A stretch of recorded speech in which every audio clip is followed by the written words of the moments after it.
Bueno, iyan po ang mga tampok. Ngunyan pong ikadosing presentasyon ng programang Pag-Urulayan ta po. Kumusta po kamo? Nagbabalik po ang programang Pag-Urulayan ta po. Ang sa pong lingkod, si Kagawad Lito Del Rosario, nagpapaabot po ng Maray na Aldao. Nadadango po kita sa 89.5 radyo natin, as in siri man po sa 105.5 Bicol Idol FM. Nadadalan man po sa ito pong Facebook Live and sa ito pong YouTube channel. Mga tukang throwback po kita. Aramon ta po nganyan ang istorya kang pinakadakulang pampublikong eskwelahan sa buong Bicol, ang Camarines Sur National High School, na lampas na pong sanggatos na taon igdi po sa tuyang lugar. Makakaibalan ta po ang pamusong historiador o historian, si Professor Danny Herona. Bistado bako lang po sa Pilipinas kundi sa ibang parte kang kinaban. Naging lecturer na po sa maniba-ibang universities sa ibang nasyon. As a matter of fact po, kang last year or 2 years ago, mismong ang hadi kang Spain, yun po ang saro sa mga yaon sa audience nagdangog sa lecture ni Professor Herona. Dakol naman pong libro ang nasurat niya tungkol sa history, bako lang po hindi sa Bicol kundi sa iba pang parte kang Pilipinas. Kaya authority po siya pag-abot sa istorya kan sa tuya pong lugar, kaya po dako lang orgulyo kan sa kong kan sa pong lingkod na makaibanan po si Professor Danny Herona. Kaibanan niya man po sa pagpaliwanag ang principal kang Camarines Sur National High School, si Principal Sulpicio Alperes, mga batch presidents and mga alumni, mga matitibay na mga alumni kan sinambit ng eskwelahan. So antabayan na po yan sa segment pong inyo.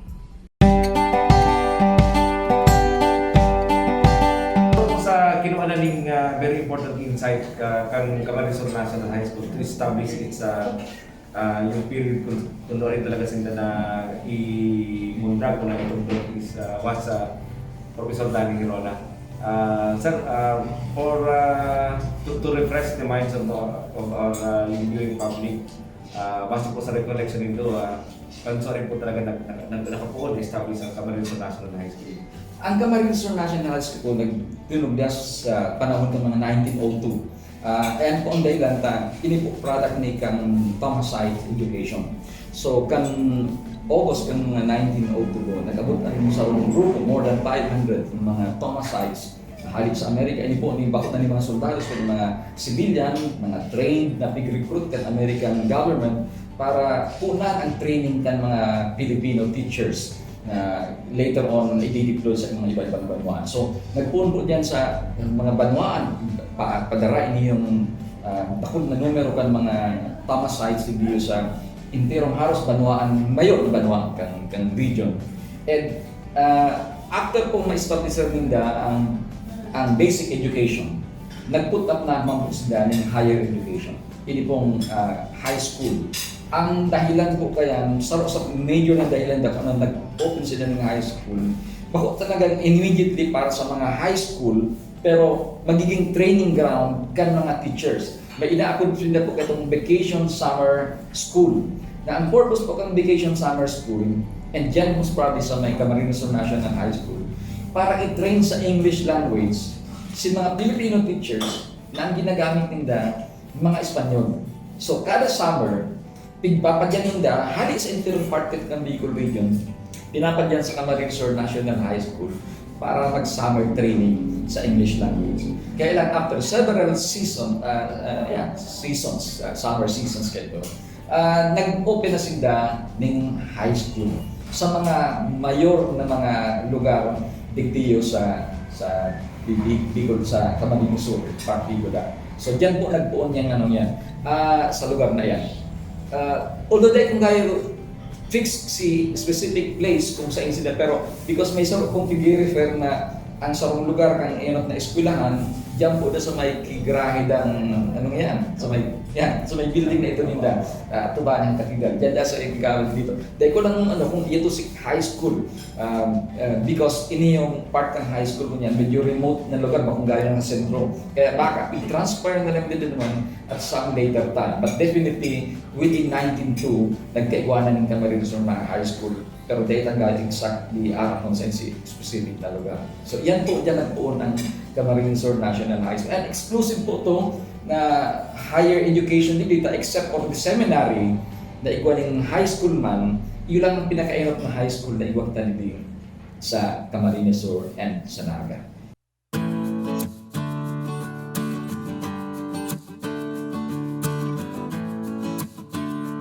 Sama po sa pinakahaluyan na pong institusyon hindi sa Naga City at sa Bicol. Ang sa tayo pong pipisita at katulad pong orgulyo ko po na makaulay, makikisita po ngayon sa programang pag-urlayan ko po si Dr. Sulpicio Alvarez, ang principal po ng Camarines Sur National High School. Marinaldo po, Principal Alvarez. Sir, maray na aldaw mo po, maray na hapon sa tuyan. Kapos, siringan sa mga para antabay ta dyan sa programang ini. Diyos maray na aldaw po sa tuyan, kapos.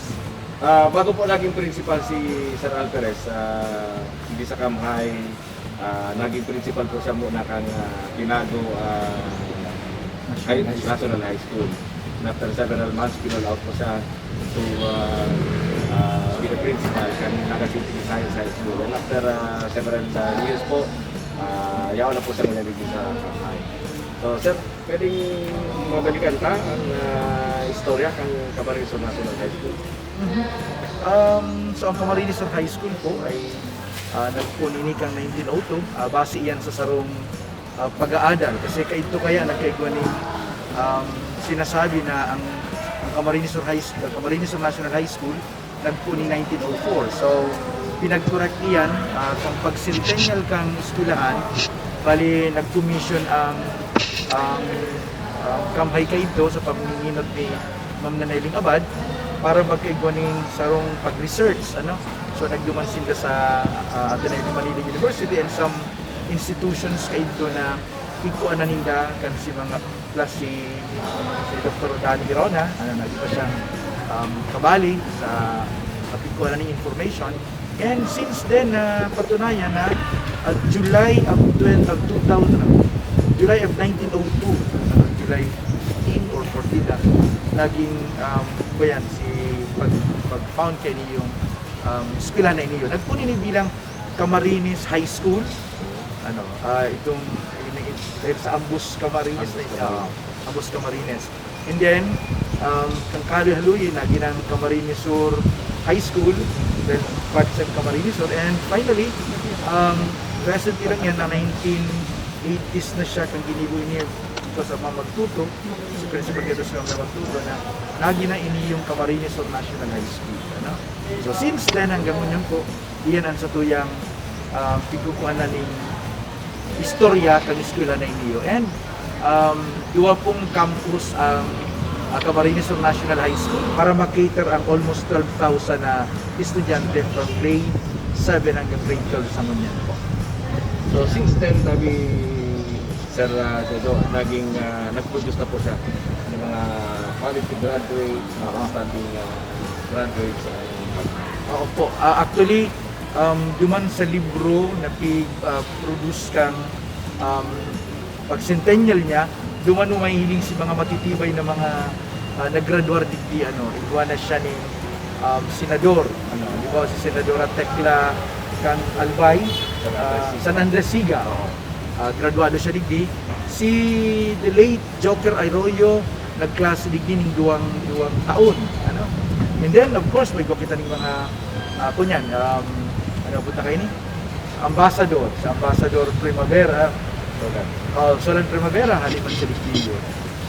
May general kita, aram na po bagayan, Kaya, pag hiniling mo po, all walks of life, tapos man sa mga yaon dyan na pag-iribat, halos kadaklan graduado dito sa Santa Eskwela. Kaya, masasabi talagang ang eskwela na inyo nag-producer ng iba-ibang matitibay, dahil lang ang ibang nangunyan nilang na nagbibisto na mga katunggan ng karakula sa gobyerno and even sa national, nangunyan talagang naaaraman na karali pala nibig sa Kamhay. Kaya, From the start, yun na po talaga ang campus niya.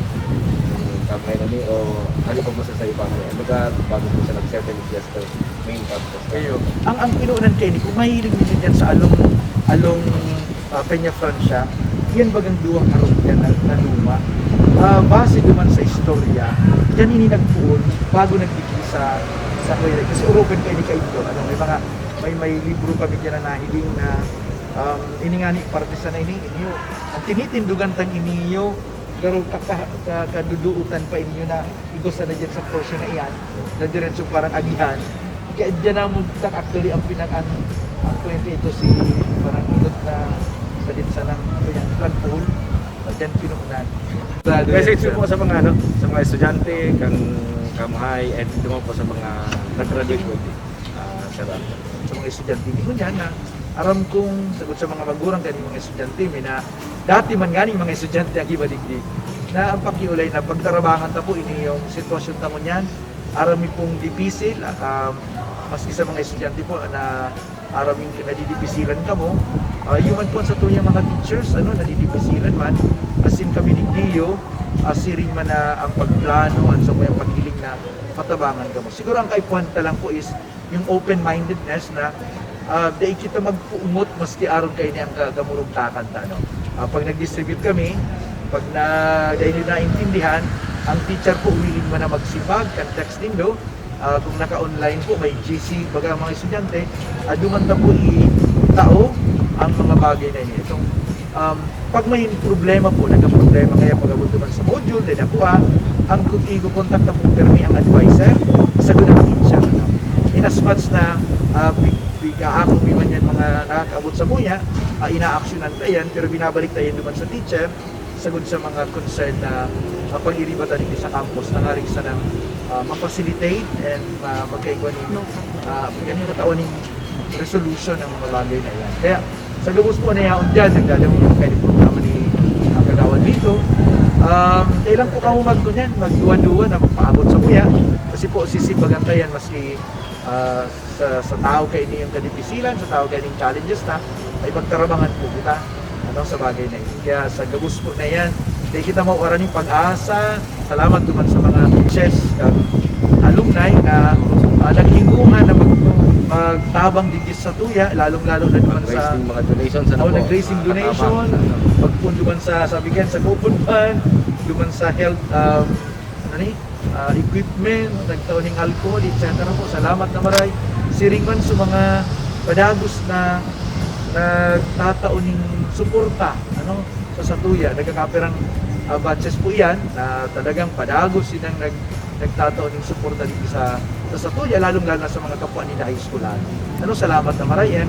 Pagkatapos kining pandemic, sabi ka yan, garo ka mga nagkarigos, nagtago kang kaawa sa sarong sitwasyon, mas magayon iyan because presto, sabi ka yan, and padagos kitang magkunyan pag-iraray, pag-aspire na maging mas matibay pa. Sabi tabagang permiming kampanya kaya kung sa mga estudyante, basta taga-kamhay, matibay. The moment ang estudyante may magluwas, yun naman itong yaon duman sa luwas,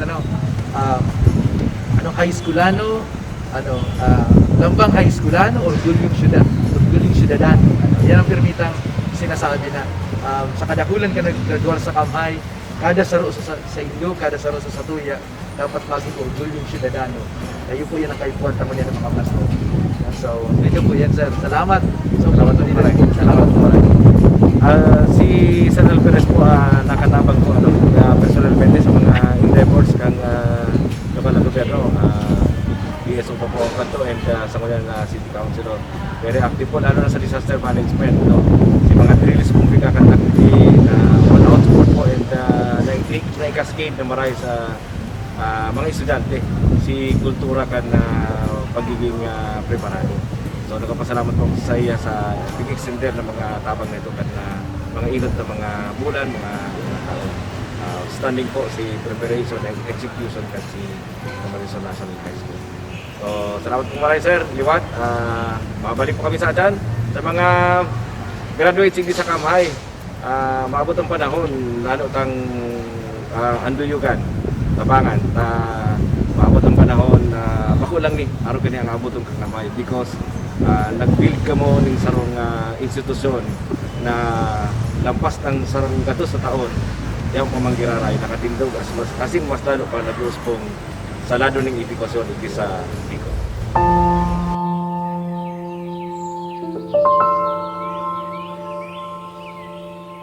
Mga tugang binisita ta po sa iyang residence si Attorney Henry Biguera. Pamuso pong radio broadcaster, naging board member po kang Sangguniang Palalawigan. Proud pong alumni kang Camarines High School. Attorney, kumusta mo po si kang panahon na yaong ka dyan nagkaklase sa Camhay, Camarines National High School? Well, ang karahigan kamhay, then diskriminasyon. Kaya, actually, diyan kaya akong memory kan sa kuya pag-eskwela. Kaband member ako. Okay. Kaya ang free time ko, nag-aasikaso pagtugtog. Ka-member ako kan banda kan Camarines High School. Now, pero dyan ako na-develop sa journalism. Ang nakadiscover ko sa mga maestra ko, si Mrs. Gatora, saka si Mrs. Elia. Oh.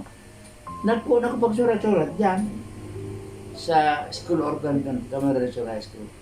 Attorney, ang last na lang po, ano po ang pwede mong ma-advise sa mga estudyante mo niyan? Whether kang Camhay, saka si mga yaon sa Camhay. Ang pinaka-kwen, don't give up.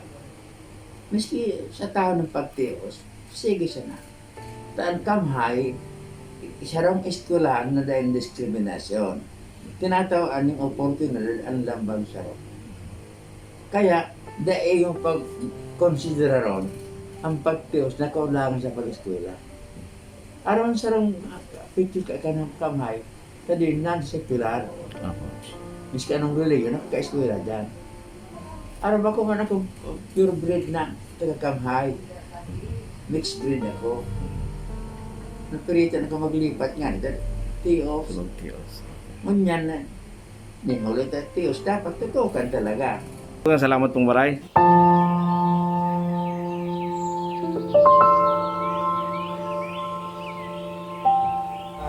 Yan po ang mga magigiting na mga presidente. Dahil nagluluma ang beauty at sila nagsibubuhan, garo man lang ako, Although, yaw lang ko naman sa malyang eskwelahan, pero ang pagmati ko nga na high schoolano, yaon si St. Jess, yaon si Ma'am na Hemadi, saka si Ma'am na Olig, Ma'am Olig, mayroon sa Olig sa City Hall, So, St. Jess, bilang presidente ka ng box na high schoolano, anong yaon ka natin? Ako po, nag-graduate ako noong 1983, batch 1983 po ako sa Camarines International High School. Sa Hunyan, yun po ang nagtitindog na alumni president sa Kato, anong sa Hunyan, kung kasama ng pagpilipon po nila sa mga pagkabat? sa Hunyan po, ang lalong-lalo na po ang batch may active po sa kaptabang sa mga kabatch may medyo less fortunate. Yearly po nagtatawa kami ng gift giving sa mga batchmate mo, and then yearly man kung putaan ako din kahit walang pandemic, taon-taon po kami nagtatawa ng notebooks di sa eskwela. And then ngunyan po na pandemic, nag-donate po kami ng 50 rings po bapon ka. Kadto, naging mutya ako ng hatham. Third year. Pag fourth year, battalion commander ako sa Wow. Pero sa batch 79, sa ngunyan, ako ang presidente kang sumuyang batch. And siguro, sabi nga ni Sir Jess, alamat na ako. Gagi, alamat. Daw ko pa itong talagang dekada, Batch 79. Paano kaya itong nagpuon kaya ang alumni homecoming video? Nakahabol yata ako. Fruitful na maray si high school university. Magayon, sabi nga ni kaya mas ikad to kunya na maray mga privado. Pero pinag-uurgulyo ko na graduado ako pang Camhay dahil actually nga ni bako lang ako. Si agum ko, si bayaw ko, si panugangan ko, pati si mga ati ko. Kabusyan di naggraduan. Mada tinabutan pa kan si tulukong ati si sa kuyang mga naging maestra maninda. Kaya sabi ko nga niya, kunya na maray sa kuyang Camhay. Padangat ni maray ang Camhay. Ano po, sa hiling ko, dakulawang kong tabang kasi lalong-lalo na in my part po, bago ako nag-graduate ng high school, naging SK Kagawad ako that time. Tapos hanggang mag-college, naging SK chairman, naging barangay Kagawad. So, ang Camarines National High School po yung naghubog sa ko bilang naiman sinasabing politician. Pero the community per se service, talagang tudok sa buod. Iyo po yan ang nagtabang sa kuya kung paano magtabang himayong hinahalap na balos. Yearly, itong gift giving. And ang pinaka-last mi pong ginibo is ang mga batch mo po, lalo na itong yaon sa outside country, nagtatao po sila para inikon po ito, tinaumi tuman sa mga nagkagarabaan, lalo na po kayo mga kaaging bagyo. Isa po sa mga pangarap ko na mangyari, nahalami na pong gustong dibuhon, makaigo po ng museum talagang school, gallery of achievement, lalong-lalo na kang mga alumni. Mula po 1950 na first graduate hanggang po sa ngunyan. Kasi po, saro ako sa mga original na nag-research kang history kang Kamhay, kang 1902 po hanggang ngunyan na 2021, dakulon pong mga nagibo ang mga graduate kang Kamhay na pinagmamalaki po kan buong, kung sabi nga iba ko lang kang Naga, kang Camarines Sur, maski kang buong Pilipinas. So gusto niyo po sa ngaran kasanguyang principal na mangyari po ang pangiturugan na magkaigwaning sarong museum ang school. Kasi po sa pinakagurang na eskwelahan sa buong Bicol Region, ang Camarines Sur National High School. Ma'am, salamat pong maraya sa effort mo. Aram kong sino nakaaging principal, pigtas ka na si Katsuon ini and you and other faculty kang Kamhay nagpasiro pa sa Manila just to research and at least siguro kita nahihiling nyo ng mga documents. Kaya nagpapasalamat po ang mga estudyante man na sa inyo.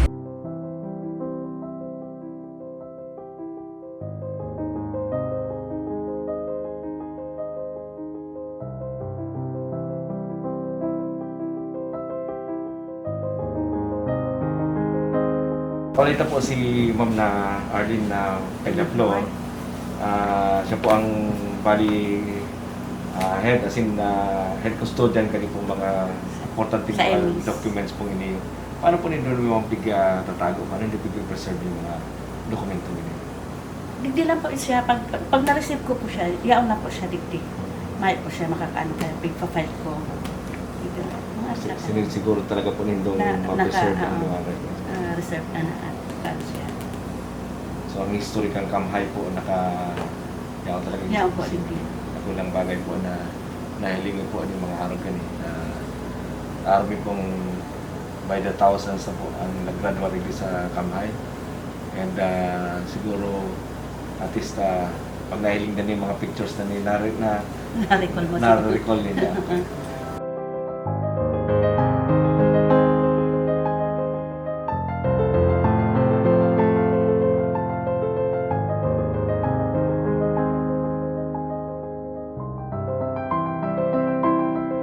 Mahiling man po sa kudmonyan ang mga puon ng kahoy na talaga namang signifikante as in syertong rumdumpa kan mga nakaaging batch. Sa ibong kang halangkaw na bilang kan mga estudyante igdi, pigsisiguro man kan mga personay igdi na dai naapektaran as in maapektaran ang kalidad kang edukasyon. Patuloy na nila dyan ang mga outstanding graduates na bisto bako sana sa probinsya kundi pati sa bilog na nasyon.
Celebrate in gracious settings among family and friends.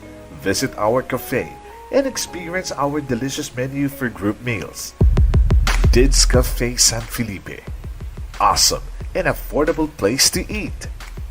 Located at Parkview Executive Building in front of Montessori Campus, San Felipe, Naga City. Dids Cafe is now accepting reservation for Christmas and New Year. For cake reservations, you can call us at 0950-313-3583 or 0917-8769-065.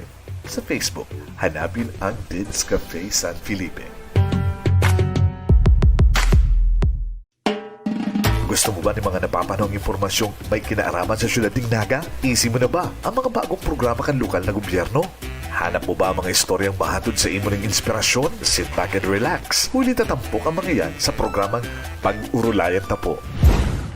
Hatod sa tuya ni Kagawad Lito del Rosario kada Sabado.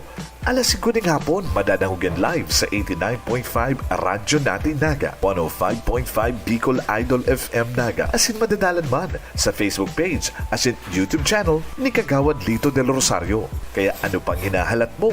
Like and subscribe na. Tanganing updated ka sa mga happenings. Igdi sa tuyang syudad, Pag-Urulayan Tapo with Kagawad Lito del Rosario. Sabado, alas 5 ng hapon.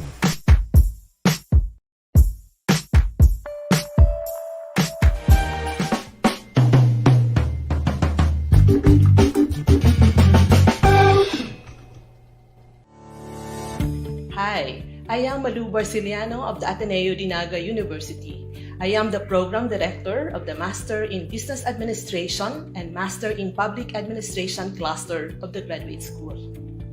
The Ateneo de Naga Graduate School has a long tradition of advancing professional competence and leadership among its students in the service of Bicol and the world. With a faculty of outstanding educators, researchers, and industry practitioners, we offer flexible asynchronous online classes so you can pursue excellent professional education at your own pace. So level up and advance your career. Be an Atenean. Choose Ateneo de Naga University. Be an Atenean. Choose Ateneo de Naga University. Enroll now.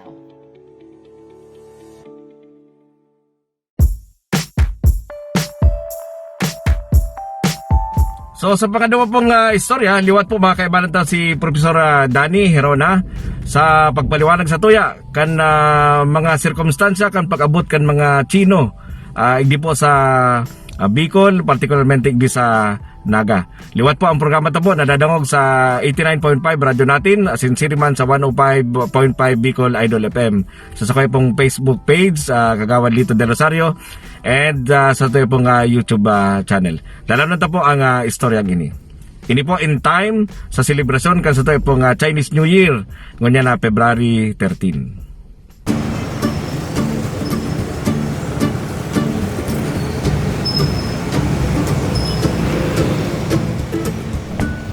Sa tabi in time po kaling Chinese New Year, kailangan po kita yung mga amigo, mga halino po yung nag-register sa Naga and council ng mga Chinese community. Siguro importante mga pumaraman kung paano po nakalaog sa Bicol, sa Naga in particular, itong mga Chinese merchants na bisante. Well, Kagawad, ang enok na records na nahiling ko naman sa Spain, mga as early as 1571, ang mga Chinese takot na nag-concentrate dyan sa Paracale, kulingan sa gold mines. Base naman sa mga records, ang mga enok na nagmimina dyan sa Paracale, bako man talaga mga natives, hindi mga Chinese. I think ang dahilan kaya, nulit na-advance ang civilization ng China, sila may teknolohiya tulos ang pag-process ng bulawan. As in, most probably, sila man ang nagtukdo kung paano mag-gibo ng mga jewelry.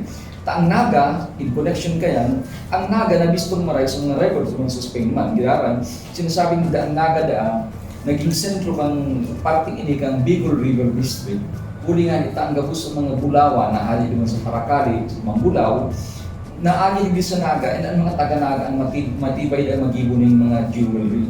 So yan ang identification. Kaya siguro dyan ang connection kan mga Chino, mga Chinese, hindi sa Naga. Pero kung imugdan dikit ang sa itong kasaysayan, ang pinakainot na record na nahiling talagang medyo hatawig ang description kaning report na ni Bishop Antonio San Gregorio. So siya obispo kang Cáceres, nakabase dyan sa San Francisco, kang 1650, dumaan siya nag-mentionar na takulaon ang populasyon dilikan mga inchik sa Naga.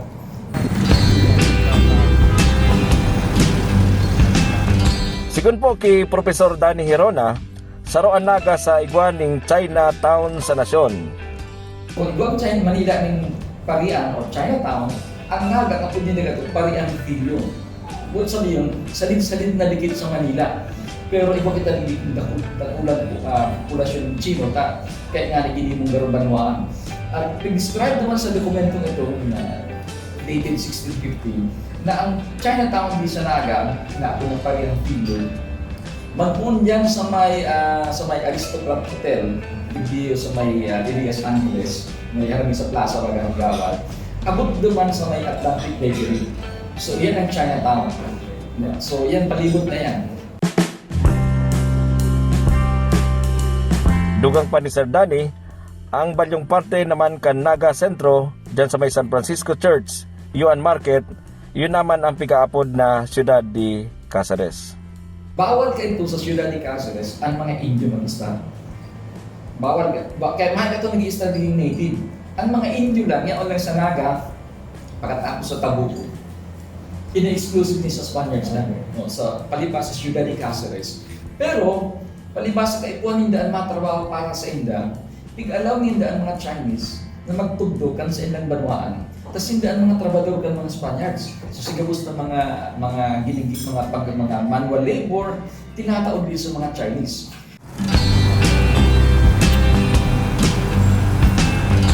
Itutubadan man na ang entrance kan Chinatown, yo ang mismong nasa may parte kunyan kang Atlantic Bakery. Sa tubang naman kayan, uan market kunyan, nakatugdok dati ang katedral. Plaza Rizal ito, yaon dyan ang gobyerno kan mga Espanyol, yan sa dakulang mall man, sa dakulang commercial establishment sa tubahan ng plaza, yun na yung kagawat ang sentro ng gobyerno kan mga Spaniards. So ano ang implikasyon kaya?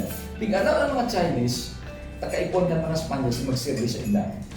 Pero ang position sila din ang banaan nila sa gilid kan salon. Nakaatubang iniyo sa gobyerno, sa building, government building kan mga Spaniards na may positioning kanyon. At ang fear ninda, kung doon necessary ka, sabi nga na necessary evil, kaya po niya naman pero evils paghiling ninda because ang potential threats kan reports. Sa Manila, ako experience nila ng reports kan mga Chinese. Kaya kinagdin dahil sa may gilid kan salon, and nakaposition ang gobyerno, takong in case magkaigawang report, kasi yung panluluman na talagang matatakot sa mga Chinese. So yan sa pagilid. Pero ang bukod sabihin, dakulaon ang presence ng Chinese digdiyo sa Naga and dakulaon ang role nila sa development ng Naga, lalo na sa praktikal mga Spaniards. Ang isang bagay na ko yung kagawad dito sa kasaysayan, ang mga Chino may foresight. Pag-una ko, bago sa may business acumen sino, kaya ang business acumen nila makabase sa inyong foresight. For example, dati nga itong panahon sa kanya, sari-sari lang sila. Pero dahil hindi ang potential ng abaka, invest mo sa abaka. And nag-uswag ang abaka. Huli nga rin kanyang pag-uswag ng pag-boom ng abaka trade sa Bicol pang 1860 to 1920s. Buminagsak lang po ang abaka industry ng Bicol. Huli na nag-invento ang Amerika ng nylon fiber. Sa mga nag-i-import dito kagawad dito, ang mga Amerikano, huli na ginagamit nila sa mga barko, nagkub sa mga barko. Kaya nga ni, pakula ko na source kang income iniyo, kang Bicol region. Kaya until 1925, ang Albay sa pinakamayaman na probinsya sa Imperong Pilipinas. Kung bakit sa pinakamayaman, huli sa Aba. And ano yan, ang mga inchik. Kaya nga ni kung may linta, by 1920s, bakod ng mga Chino na nag-migrate sa Albay. Tapos tayo yung ang potential kang abaka. And kung buminagsak ang aba ka, nag-swing na naman si population ng mga Chino dito sa Camarines Sur, na nahiling naman si potential kang lumber. So nag-invest sila sa timber, nag-invest sila sa gold mining. Kaya ang sarang nahiling ng dito, ang mga Chinese may foresight sila sa bako sa not necessarily probably because of their feng shui, pero yung foresight nila ang paguna kung sa unta kula ang determinant factor sa pag-uswag nila sa ekonomiya. Last kasunod ko na lang po, ngunyan pong magkakaiba ng ma-celebrat sila kanilang Chinese New Year, although bawal ba, pero at least sa tabang makatawag kita sa ilang mga insights. Ano po ang pwede tayong may-advise naman sa mga members ng Chinese community, siguro sa pagsalino nila, kung saan naman sila nakuon, then ano mo lang pwede nila may contribute pa sa pagkunan sa nagat ng isa dito. Pag una kayo ng tenok ng gawad dito, maintindihan nila ang goal nila sa dito, sa Naka, and ang dapat mahiling dyan, balikan nila sa ilang ginikanan na sila accumulating din, dahil gaya nagkaigwaling sabihin ng antagonistic ang relasyon ng mga natives at mga Chinese. In fact, allow sila mag-aragong, magkaigwang pamilya, and mayo akong natagong na issue, nahiling sa records na issue, na ang mga taga-Naga naging hostile sa mga Chinese. And even during the war, sa mga Chino, pigputihiran sa mga taga-Naga, taga-Camarines, because parang ang enemy national kan hapon ng mga Chino. Kaya kung isipin, in fact, kadakong dito mga Chinese na because ang Naga saturated kan mga hapon, pigdararas sila sa mga nearby na banwaan, assuming different identity, pero pigkuberan sila kan mga tao. So, gusto sabihin, maray ang relasyon kan mga Chino sa mga taga-Naga and sa mga taga-Camarines, ang mga taga-Camarines naman sa mga Chino. Sa kasaysayan ng istorya, mayo nin lading confrontations akong nahiling sa records na niya from 1650 until the modern times. So siguro dapat ipag-ordulyo yan ng mga Chino na sinda marahay ang impression ng mga taga-Naga. Marahay ang impression ng taga-Camarines. Ikadua, dapat ipahiling mo nila ang pagpasalamat nila, maging lalo silang aktibo sa mga aktibidades dito sa Naga, sa nearby na banwaan, para i-translate nila ang sa indang legacy from simply economic to something cultural, para bakit na sa nang maging source ng dakulan kaumahan ng mga taga-Naga ang kwarta nila, kundi ang sa ilang pagkamot mismo na ipapahiling nila sa iba-ibang aktibidad na mahiling ang sa indang dayuntog na pagtabang asin pagpasalamat sa mga Nigulano sa laog ng 500 years most probably.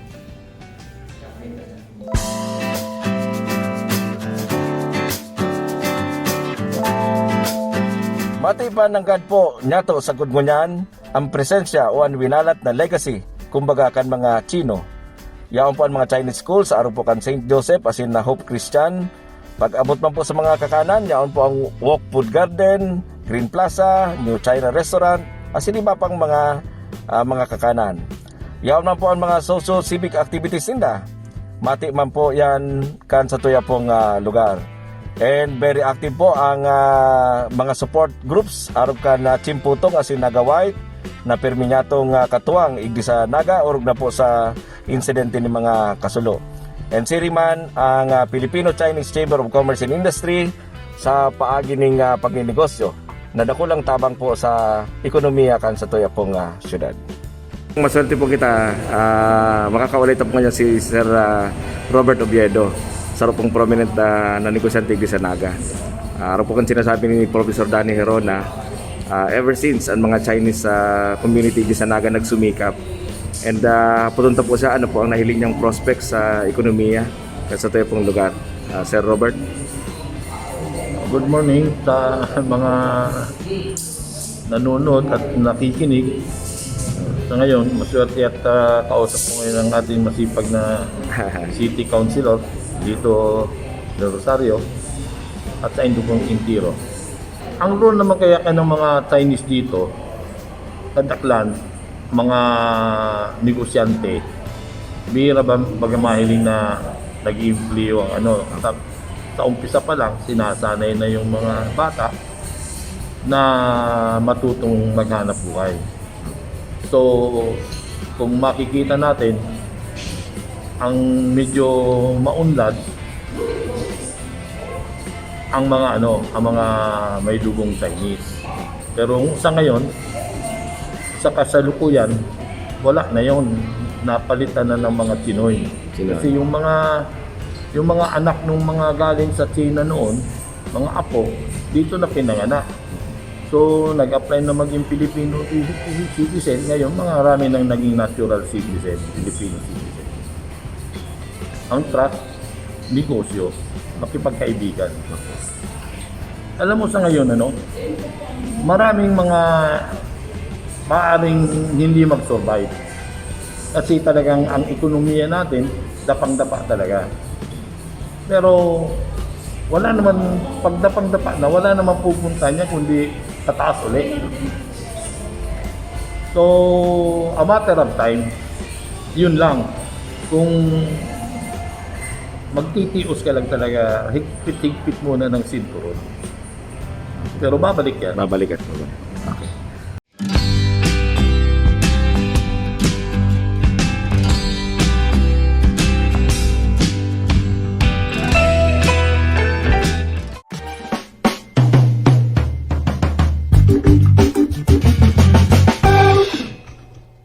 Diyos mabalos po sa samuyang mga partners sa programang Pag-Urulayan Tapo. Engineer Boy Aman of Enjoy Realty and Development Corporation. Experience and expertise from www.enjoyrealty.com. Dids Cafe San Felipe. Awesome and affordable place to eat. Located in Parkview Executive Building in front of Montessori Campus, San Felipe, Naga City. Bicol Mail. Accurate, reliable, and balanced reporting. Visit Bicol Mail on Facebook or www.bicolmail.net. Mikoy's Pizza, the biggest pizza in Bicolanja, is now in the city of Naga. Subukan ang Gulay Pizza na may 6 na flavors para happy ang buong barkada. Mikoy's Pizza, located at Peña Francia Corner, Pangiliban Drive, Naga City. And LYRR Corporation.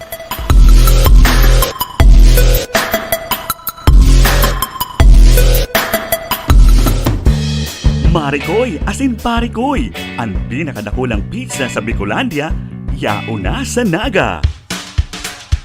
Ang Mikoy's Pizza.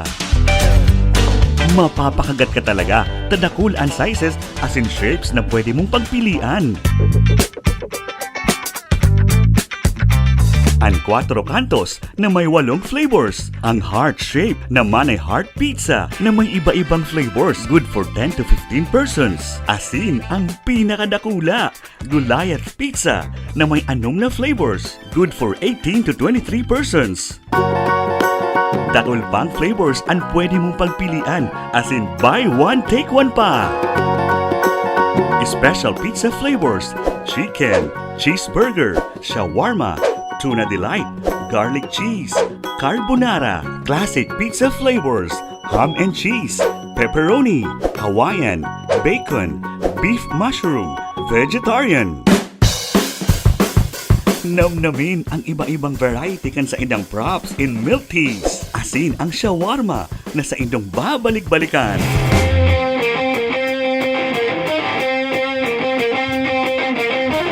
Namitan mo na ang Mikoy's Pizza. Asin bisitahon kami sa Peña Francia Corner, Panganiban Drive, Naga City, sa Hampang kan Watson. Your best choice, Mikoy's.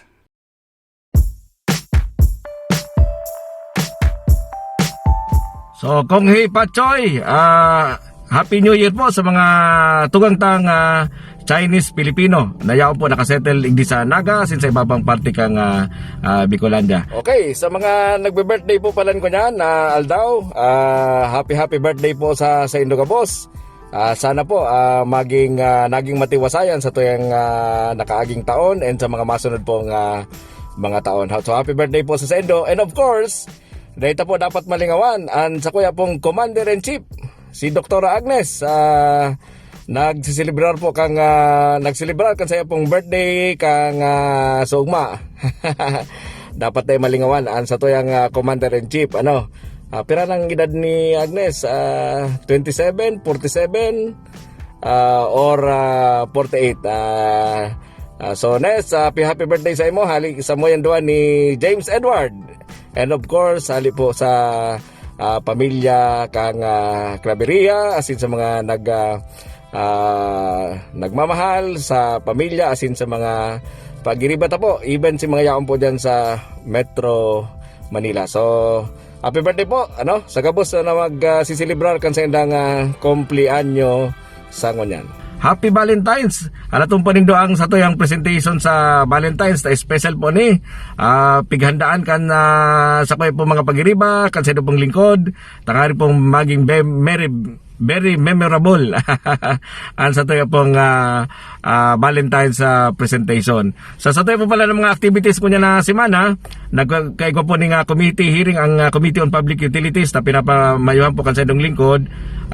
Riyaon po si mga representantes po kang mga telecommunication companies, nagpaliwanag sinda kan si Progress kan si mga pigigibon nindang restoration dahil po sa ngani sa mga pungot ng reklamo kan mga subscribers kan sa ida pong mga subscribers igdi sa Surid Canaga. Riyaon po si mga representantes kang Converge, PLDT, Smart, Globe, siring man ang Bayantel. Nag-abot man po ang DITO, ini pong third telco, na iyo po ang sabi makakaigwanan ng soft opening ko niya na March of 2021. Mapasar po ang Committee on Public Utilities, masabit po ning duwang resolusyon sa sanggunian sa plenary tangari pong paabot ang mga sentimentong ini kang publiko sa mga nanunungdan ninda duman sa Metro Manila. And kanagatalikod man pong Biyernes, nagkaigo po ning public consultation and dialogue ang LTFRB para po sa modernization program kang mga pampublikong sasakyan igdi po sa Naga City and Camarines Sur and Bicol. And nakarabot po si mga hali po sa 3rd and 4th district kang Camarines Sur, including Naga City, ng mga transport leaders. Hindi po in time sa March 31 deadline kang modernization.